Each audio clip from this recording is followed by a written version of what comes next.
ಮತ್ತು ತಂಡದವರು ಸುಮಾರು ನನ್ನ ಎದುರುಗಡೆ ಒಂದು 7 ಹಾಡನ್ನು ಹಾಡಿ ಬಹಳ ಸಂತೋಷವನ್ನ ಜನರಿಗೆ ಮತ್ತು ನನಗೆ ರಂಜಿಸಿದ್ದಾರೆ.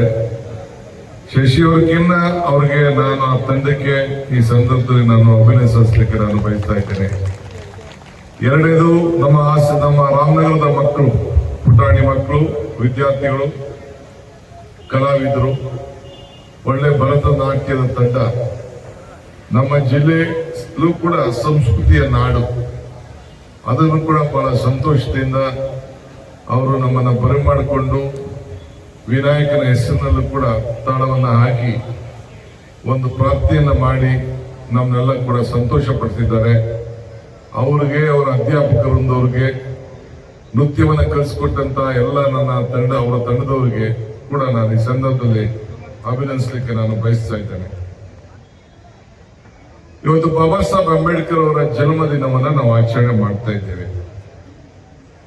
ನಾನು ಕಾಂಗ್ರೆಸ್ ಪಕ್ಷದ ಅಧ್ಯಕ್ಷನಾಗಿ ಜವಾಬ್ದಾರಿಯನ್ನು ತೆಗೆದುಕೊಂಡಾಗ ಮೊದಲನೇ ಕೆಲಸ ಮಾಡಿದ್ದು ನಮ್ಮ ರೆಹಮಾನ್ ಖಾನ್ ಅವರ ಕೈಯಲ್ಲಿ ಈ ಭಾರತದ ಸಂವಿಧಾನದ ನಮ್ಮ ಪೀಠಿಕೆಯನ್ನು ಓದಿಸಿ ಪ್ರಾರಂಭವನ್ನು ನಾನು ಮಾಡಿದೆ.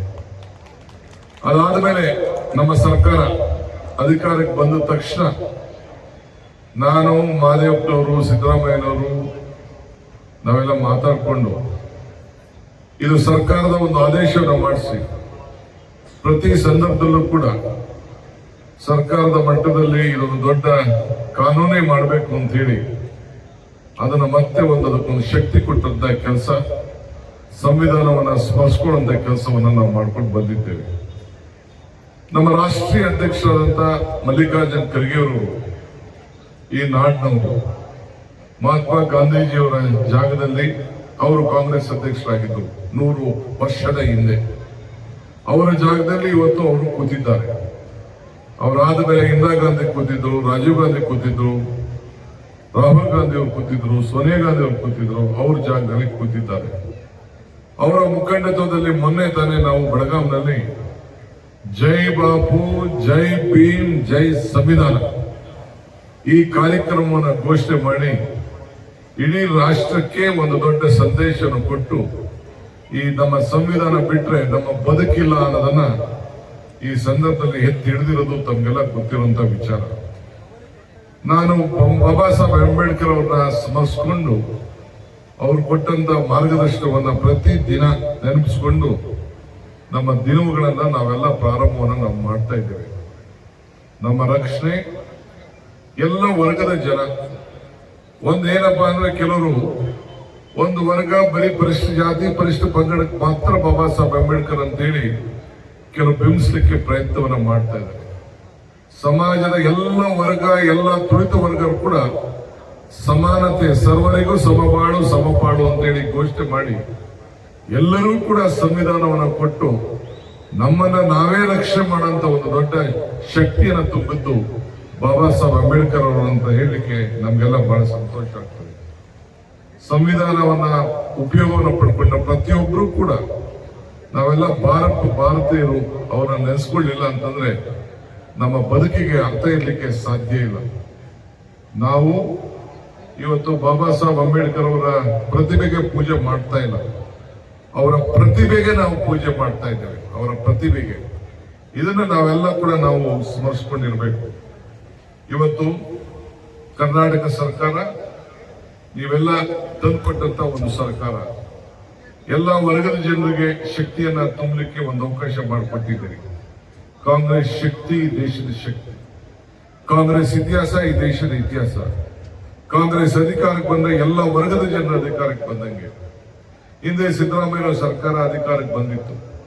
ಹಿಂದೆ 2018 2023 13ರಿಂದ 18 ಆವತ್ತಿನ ಕಾಲದಲ್ಲಿ ಪರಿಶಿಷ್ಟ ಜಾತಿ, ಪರಿಶಿಷ್ಟ ಪಂಗಡದ ಎಲ್ಲ ಜನಸಂಖ್ಯೆ ಆಧಾರದ ಮೇಲೆ ಮೀಸಲಾಗಿ ಇರುವಂತ ಒಂದು ಐತಿಹಾಸಿಕ ತೀರ್ಮಾನ ನಮ್ಮ ಕಾನೂನಲ್ಲೇ ತೆಗೆದುಕೊಂಡು ಬಂದು ಆ ವರ್ಗದ ಜನರಿಗೆ ಇವತ್ತು ರಕ್ಷಣೆ ಮಾಡುವಂತ ವ್ಯವಸ್ಥೆ ಯಾವ್ದಾರ ಈ ದೇಶದಲ್ಲಿ ತೀರ್ಮಾನ ಮಾಡಿದೆ ಅಂತಂದ್ರೆ ಅಂದು ಹೈದರಾಬಾದ್ನಲ್ಲಿ, ಆಂಧ್ರ ಪ್ರದೇಶದಲ್ಲಿ ಮತ್ತು ಕರ್ನಾಟಕದಲ್ಲಿ ಮಾತ್ರ ಸಾಧ್ಯ ಆಯಿತು ಅನ್ನೋದನ್ನ ಕಾಂಗ್ರೆಸ್ ಸರ್ಕಾರಗಳ ಮಾತ್ರ ಇಂಥ ತೀರ್ಮಾನವನ್ನು ಮಾಡ್ತು ಅಂತ ಹೇಳಲಿಕ್ಕೆ ನನಗೆ ಬಹಳ ಸಂತೋಷ ಆಗ್ತದೆ.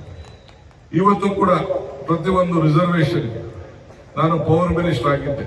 ಸೋಲಾರ್ ಕೊಡ್ಬೇಕಾದ್ರೆ ಎಲ್ಲ ಒಂದು ಜಾತಿ ಪರಿಶ್ರಮಗಳು ಕೂಡ ಮೀಸಲಾಗಿಟ್ಟು ಸೋಲಾರ್ ರೈತರುಗಳಿಗೆ ಕೊಡಬೇಕು ಅಂತೇಳಿ ಒಂದು ಹೊಸ ನೀತಿಯನ್ನೇ ನಾನು ಮಾಡಿದೆ. ಹಂಗೆ ಇವತ್ತು ಕೂಡ ಆರ್ಥಿಕವಾಗಿ ಶಕ್ತಿಯನ್ನು ತುಂಬಬೇಕು ಅಂತ ಹೇಳಿ ಇವತ್ತು ಎಲ್ಲ ಕಾಂಟ್ರಾಕ್ಟರ್ಗೆ 2 ಕೋಟಿ ರೂಪಾಯಿವರೆಗೂ ಕೂಡ ಇವತ್ತು ಜಾತಿ ಪರಿಶಿಷ್ಟ ಪಂಗಡದವರಿಗೆ ಒಂದು ಅವಕಾಶವನ್ನು ಕೊಟ್ಟಿದ್ದು ಇತಿಹಾಸ ಪುಟಕ್ಕೆ ಬಾಬಾ ಸಾಹೇಬ್ ಕೊಟ್ಟಂತ ಶಕ್ತಿಯಿಂದ ಮತ್ತೆ ಆ ಶಕ್ತಿಯನ್ನು ತಮಗೆ ಸಮರ್ಪಿಸುವಂತ ಕೆಲಸವನ್ನ ನಮ್ಮ ಕಾಂಗ್ರೆಸ್ ಸರ್ಕಾರ ಇವತ್ತು ಮಾಡ್ಕೊಂಡು ನಾವು ಬಂದಿದ್ದೇವೆ.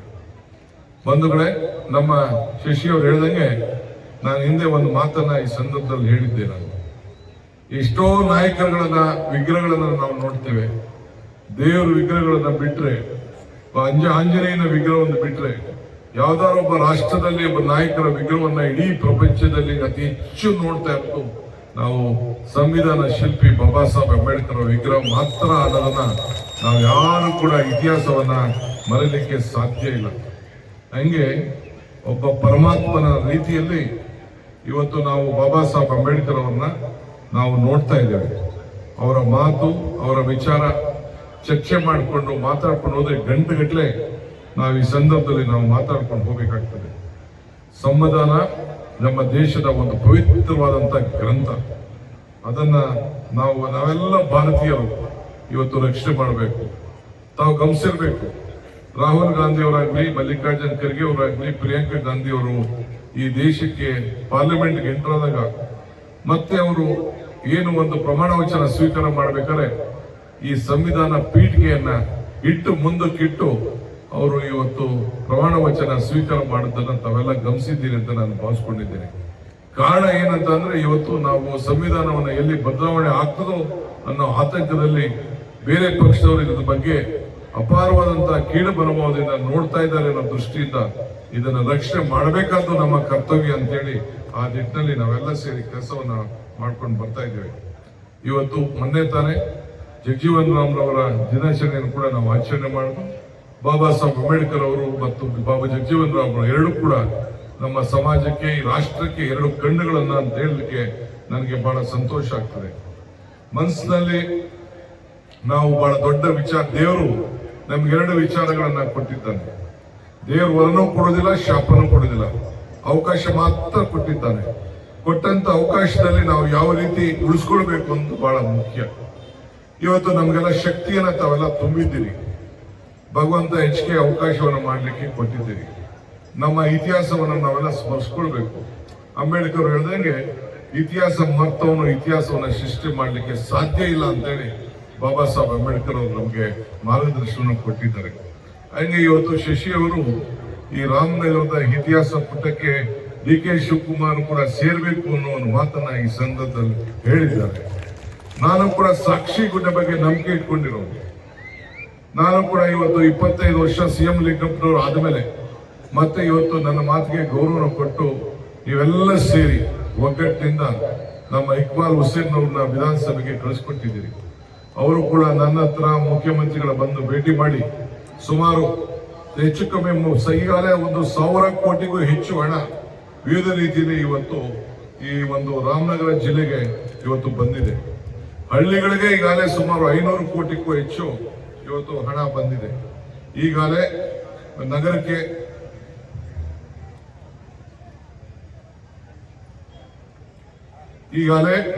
ಸುಮಾರು 150 ಕೋಟಿ ರೂಪಾಯಿದು ಹಣ ಬಂದಿದೆ.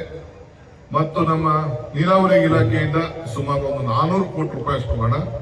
ಮೊನ್ನೆ ತಾನೇ ಸತ್ಯಗಾಲಕ್ಕೆ ನಾನು ಹೋಗಿದ್ದೆ. ನಾನು ನಮ್ಮ ಯೋಗೇಶ್ ಅವರು, ಸೂರ್ಯ ಅವರು ನಾವೆಲ್ಲ ಹೋಗಿ ಭೇಟಿ ಮಾಡ್ಕೊಂಡು ನಾವು ಬಂದಿದ್ದೇವೆ. ಅದಕ್ಕೆ ರಾಮನಗರ, ಚನ್ನಪಟ್ಟಣ, ಮಾಗಡಿಗೆ ಯಾವ ರೀತಿ ನೀರನ್ನ ಕೊಡಬೇಕು, ಪರಿಶುದ್ಧವಾಗಿ ಕೊಡಬೇಕು. ಈಗಾಗಲೇ 24/7 ಪ್ರತಿದಿನನೂ ಕೂಡ ನೀರು ಬರುವಂತ ವ್ಯವಸ್ಥೆ ಈಗಾಗಲೇ ನಡೀತಾ ಇದೆ. ಎಲ್ಲ ಒಗ್ಗಟ್ಟಿನಿಂದ ಕೆಲಸವನ್ನು ನಾವು ಮಾಡ್ಕೊಂಡು ಬರ್ತಾ ಇದ್ದೇವೆ. ಬರೀ ರಸ್ತೆಗಳ ಅಭಿವೃದ್ಧಿ ಅಲ್ಲದೆ ಗ್ರಾಮೀಣ ಪ್ರದೇಶದಲ್ಲೂ ಕೂಡ ಇದೇ ರೀತಿ ಕೆಲಸ ಮಾಡ್ಕೊಂಡು ಹೋಗ್ತಾ ಇದ್ದೇವೆ.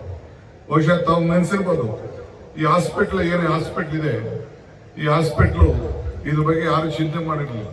ಎಲ್ಲ 3 ಎಕರೆ 4 ಎಕರೆ ಮಾಡಬೇಕು ಅಂತ ಹೊರಟಿದ್ದು. ನಾನು PW ಇಲಾಖೆ ಎಲ್ಲ ಬಿಲ್ಡಿಂಗ್ ನ ಖಾಲಿ ಮಾಡಿಸಿ ಇದಕ್ಕೊಂದು ಹೊಸ ರೂಪ ಜಿಲ್ಲಾ ಮಟ್ಟದಲ್ಲಿ ಮಾಡಬೇಕು ಅಂತೇಳಿ ಹಿಂದೆ ಕುಮಾರಸ್ವಾಮಿ ಅವರು ಬರೀ ಅಕ್ವಿಷನ್ ಮಾಡಿಸಿ ಬಿಟ್ಬಿಟ್ಟಿದ್ರು. ನಾವೇ ಇದನ್ನೇನೋ ಒಂದು ತೀರ್ಮಾನ ಮಾಡಿ ಈ ಯೂನಿವರ್ಸಿಟಿನ ಇಲ್ಲೇ ಪ್ರಾರಂಭ ಮಾಡಿಸ್ಬೇಕು ಅಂತೇಳಿ ಸಂಕಲ್ಪ ಮಾಡಿ ಈಗ ಅದೇ ಕೆಲಸ ಕೂಡ ಇವತ್ತು ನಡೀತಾ ಇದೆ. ಒಂದು ವಿಚಾರ ನಾನು ಈ ಸಂದರ್ಭದಲ್ಲಿ ಹೇಳಲಿಕ್ಕೆ ನಾನು ಬಯಸ್ತಾ ಇದ್ದೇನೆ. ಈಗ ನಾನು ಇಕ್ಬಾಲ್ ಹುಸೇನ್ ಅವ್ರಿಗೆ ಹೇಳಿದ್ದೇನೆ, ಈಗ ತಾನೇ ನಮ್ಮ ಜಿಲ್ಲಾಧಿಕಾರಿಗಳ ಹತ್ರ ಕೂಡ ಇಲ್ಲಿ ಬರಕ್ಕಿನ ಮುಂಚಿತವಾಗಿ ನಾನು ಚರ್ಚೆ ಮಾಡಿದ್ದೇನೆ. ಹಿಂದೆ ರಾಜ್ಯದ ಮುಖ್ಯಮಂತ್ರಿ ಆಗಿದ್ದ ಕುಮಾರಸ್ವಾಮಿ ಅವರು 5,000 ರೂಪಾಯಿ ಎಲ್ಲ ಕಟ್ಸ್ಕೊಂಡು 5,100 ರೂಪಾಯಿ ಕಟ್ಸ್ಕೊಂಡು ಯಾವುದೋ ಸಾಕ್ಷಿ ಗುಡ್ಡೆನ ಬಿಟ್ಟು ಹೋಗಕ್ ಆಗ್ಲಿಲ್ಲ. ಆದ್ರೆ ನಾನು ಅವ್ರಿಗೆ ಹೇಳಿದ್ದೇನೆ, ಮೊದಲು ಎಲೆಕ್ಷನ್ ನಡೆಯೋ ಅಷ್ಟೊತ್ತಿಗೆ 100 ಎಕರೆ ಯಾರೋ ತೆಗೆದುಕೊಂಡು ಎಲ್ಲರೂ ಕೂಡ ಬಡವರಿಗೆ ಇಲ್ಲಿ ಮೊದಲು ಸೈಟ್ ಕೊಡುವಂತ ಕೆಲಸ ಮೊದಲು ಮಾಡಬೇಕು ಅಂತೇಳಿ ನಾನು ಸೂಚನೆಯನ್ನು ನಾನು ಕೊಟ್ಟಿದ್ದೇನೆ. ಸದ್ಯದಲ್ಲೇ ಬಂದು ಮತ್ತೊಂದು ನಾನು ಮೀಟಿಂಗ್ ಮಾಡಿ ಮೊನ್ನೆ ತಾನೇ ಚನ್ನಪಟ್ಟಣದಲ್ಲಿ ಹೋಗಿ ಮೀಟಿಂಗ್ ಮಾಡಿ ಅಲ್ಲೂ ಕೂಡ ಈಗಾಗಲೇ ಸಾವಿರಾರು ಮನೆಗಳನ್ನ ಹಂಚುವಂತ ಕೆಲಸ ಮಾಡಿದ್ದೇವೆ.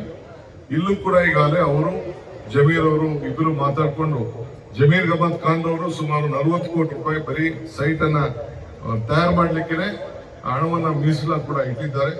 ಅವರು ಇವತ್ತು ಬರಬೇಕಾಗಿತ್ತು, ಅವರು ಕೂಡ ಬರಲಿಲ್ಲ. ಸೊ ಆದ್ರೆ ಇನ್ನು ಅನೇಕ ಅಭಿವೃದ್ಧಿ ಕೆಲಸವನ್ನ ನಾವೀಗಾಗಲೇ ಆಲೋಚನೆಯನ್ನ ನಾವು ಮಾಡ್ಕೊಂಡಿದ್ದೇವೆ.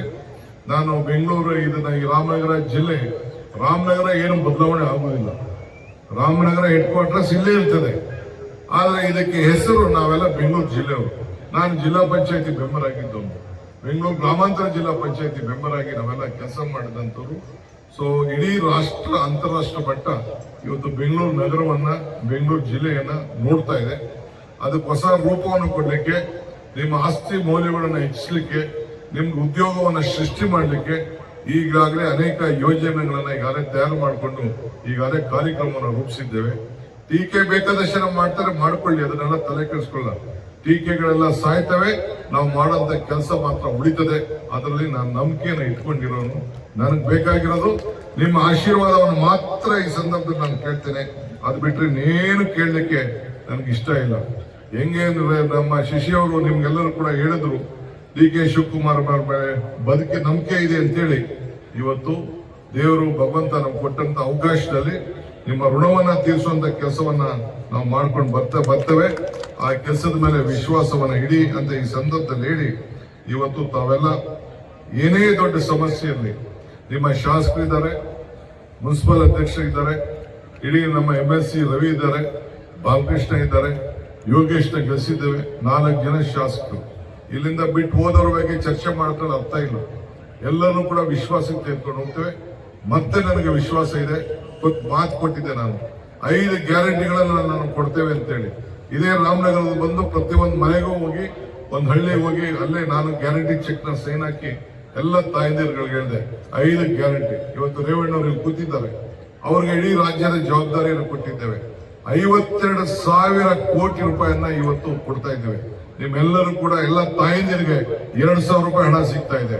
200 ಯೂನಿಟ್ ಅವರು ಕೂಡ ಉಚಿತವಾಗಿ ವಿದ್ಯುತ್ ಶಕ್ತಿಯನ್ನು ನಾವು ಕೊಡ್ತಾ ಇದ್ದೇವೆ. 10 ಕೆಜಿ ಅಕ್ಕಿ ಕೊಡ್ತಾ ಇದ್ದೇವೆ. ಎಲ್ಲ ತಾಯಂದಿರು ಉಚಿತವಾಗಿ ಬಸ್ಸಲ್ಲಿ ಪ್ರಯಾಣ ಮಾಡ್ತಾ ಇದ್ದಾರೆ. ಇದು ಬಿಜೆಪಿ ಯಾರು ಕೊಟ್ಟಿದ್ರಾ? ಇಲ್ಲ ಅಂದ್ರೆ ಏನಾದ್ರು ದಳದವ್ರು ಯಾರು ಇದ್ದ ಕಾರ್ಯಕ್ರಮ ಕೊಟ್ಟಿದ್ರಾ? ಒಂದು ಸಣ್ಣ ಕಾರ್ಯಕ್ರಮ, ಹಿಂಗೆ ಒಂದು ಕುಟುಂಬಕ್ಕೆ ಏನಾದ್ರು ಅನುಕೂಲ ಆದಂತದ್ದು ಯಾವ್ದಾದ್ರು ಒಂದು ಕಾರ್ಯಕ್ರಮ, ಬಡವರಿಗೆ ಸೈಟ್ ಕೊಡೋದಿರ್ಬೋದು.